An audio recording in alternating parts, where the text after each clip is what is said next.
والسلام على سيد المرسلين أجمعين أما بعد আমার প্রাণ প্রিয় কক্সবাজারবাসী, চকরিয়াবাসী, পেকুয়াবাসী, আমার প্রাণ প্রিয় বাংলাদেশের মানুষ, আমার ভাই বন্ধু, আমার নেতৃবৃন্দ, আমি আজকে আপনাদের সামনে ভাষণ দিতে আসি নাই। আপনারা দয়া করে শান্ত হন। আমি আপনাদের সামনে আজকে বক্তৃতা দিতে আসি নাই। বাংলাদেশের মানুষের সামনে জুলুম নির্যাতনের নিপাত হওয়ার ঘোষণা দিতে এসেছি। আজকে থেকে এই দেশে জুলুমের অবসান হোক। কেউ নির্যাতন করতে পারবে না, যেই দলেরই হোক, আমার দলের হোক, অন্য দলের হোক, যেই দলেরই হোক, কোন মানুষের উপরে অত্যাচার করতে পারবে না, নির্যাতন করতে পারবে না, জুলুম সহ্য করা হবে না। আইনের শাসন কায়েম করা হবে। এই দেশে আইনের শাসন বাস্তবায়নের মধ্য দিয়ে শত সহস্র শহীদের স্বপ্নকে বাস্তবায়ন করা হবে। শত সহস্র শহীদের রক্তের অঙ্গীকার কি ছিল? বৈষম্যহীন বাংলাদেশ। যে দেশে কোনো বৈষম্য থাকবে না, যেই দেশে সবাই সাম্যের ভিত্তিতে এই দেশে নাগরিক অধিকার ভোগ করবে, সামাজিক সুবিচার নিশ্চিত হবে, মানবিক মর্যাদা প্রতিষ্ঠিত হবে, সংবিধানের এবং সমস্ত প্রতিষ্ঠানের গণতান্ত্রিক সংস্কারের মধ্য দিয়ে এই দেশকে একটি শক্তিশালী গণতান্ত্রিক রাষ্ট্র হিসেবে বিনির্মাণ করা হবে। এগুলো আমাদের ঘোষণা। আপনারা সবাই প্রত্যেকের প্রতি যার যার অধিকার আছে সেই অধিকার যেন সমুন্নত রাখেন, সেই চেষ্টা করে যাবেন। আজকে পতিত স্বৈরাচারী শেখ হাসিনা কোথায়? দিল্লিতে বসে আছে। যদি দেখার সুযোগ হয়, আমার এলাকার চকরিয়া, পেকুয়াবাসী, কক্সবাজারবাসীর এই আনন্দ উল্লাস দেখে যাও। এত আনন্দ, এত উল্লাস, এত আবেগ কিসের জন্য? স্বৈরাচারের পতনের জন্য। এত শহীদ, এত রক্তদান কিসের জন্য?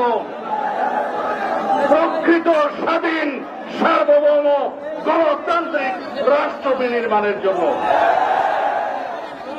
এই দেশে আর কোনদিন স্বৈরাচারের উৎপত্তি হবে? কোনদিন এই দেশে আর শেখ হাসিনার মতো স্বৈরাচারের জন্ম হবে? আওয়ামী বাকশালীরা শুনে রাখো, গণহত্যা করার পর এই দেশে আওয়ামী লীগের নামে কোন রাজনীতি হবে না। বাকশালীদের কোন রাজনীতি এই দেশে হবে না। গণহত্যার দায় স্বীকার করে ক্ষমা প্রার্থনা করা হলেও তাদের বিচার নিশ্চিত করা হবে। এই বাংলার মাটিতে মানবাধিকার কি যেন আন্তর্জাতিক মানবতা বিরোধী অপরাধ আদালত একটা আছে না? কে করে গেছে? শেখ হাসিনা করে গেছে।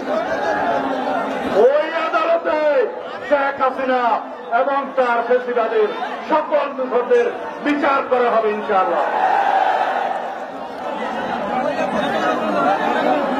বাংলাদেশের মানুষ দেখেছে 1975 সালে বাংলাদেশের জনগণ একটি বিচার দেখেছিল, দেখেছে না? আওয়ামী লীগ শিক্ষা নিয়েছে। আওয়ামী আওয়ামী লীগের কোনদিন শিক্ষা হবে না। বাংলাদেশে গণহত্যা চালিয়ে হেলিকপ্টার থেকে গুলি করে শিশু এবং নারীদের হত্যা করে আবার যদি আওয়ামী লীগ নির্বাচন করতে আসে, আপনাদের কাছে ভোট চাইতে আসে, আপনারা কি সেটা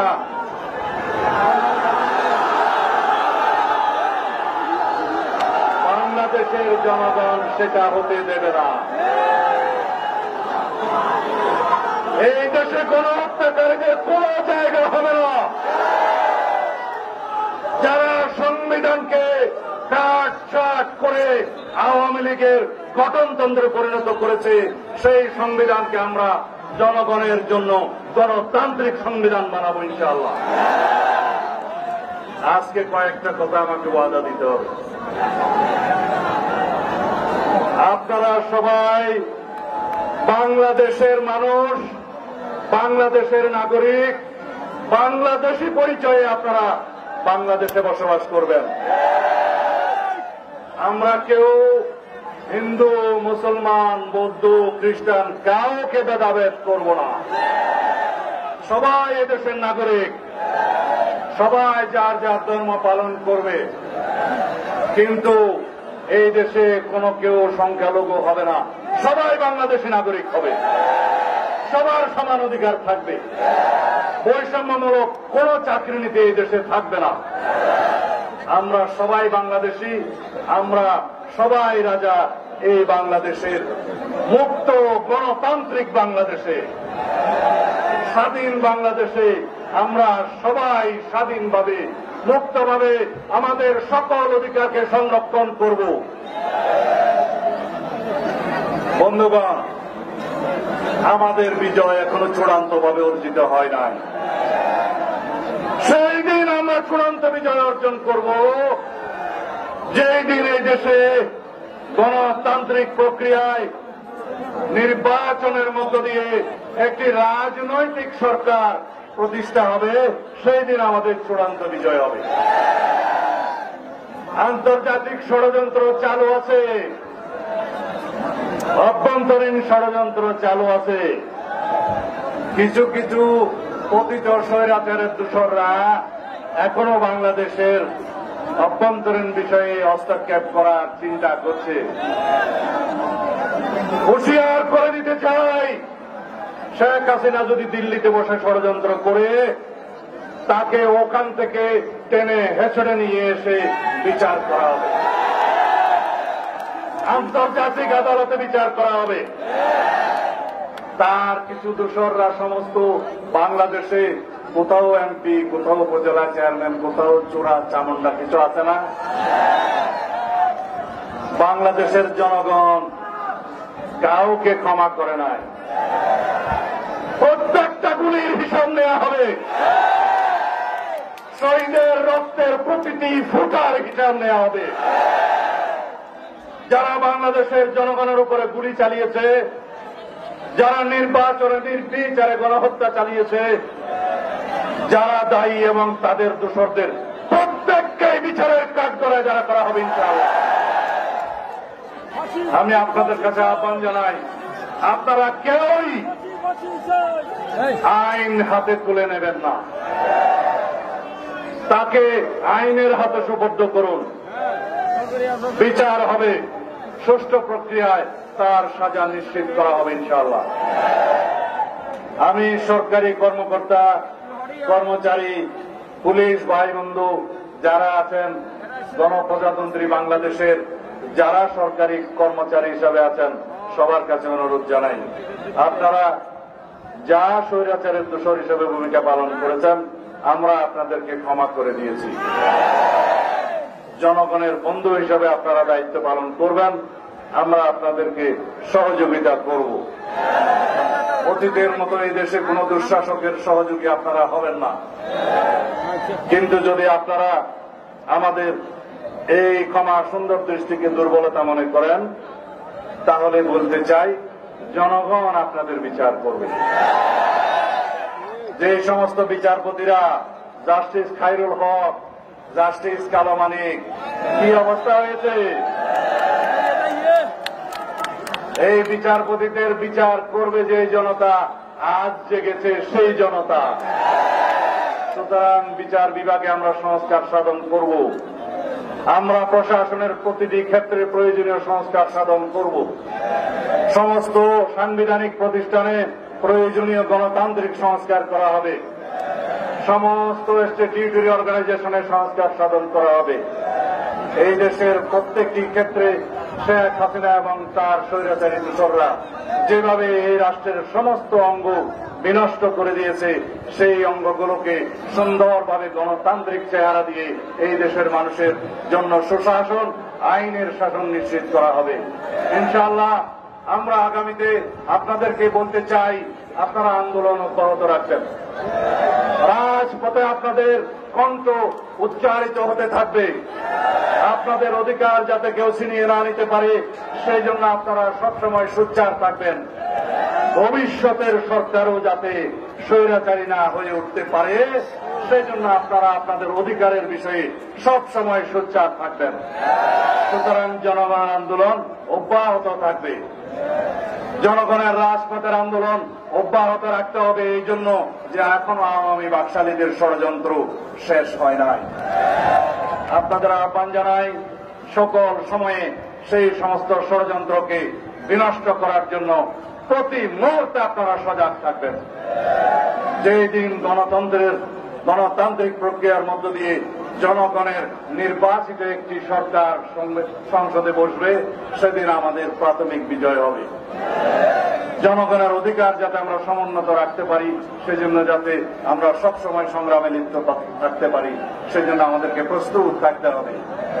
আমি আজকে আরো একটি জায়গায় আমাকে যেতে হবে, পেকুয়াতে যেতে হবে, ওখানে আমাদের পেকুয়াবাসী অপেক্ষা করছে।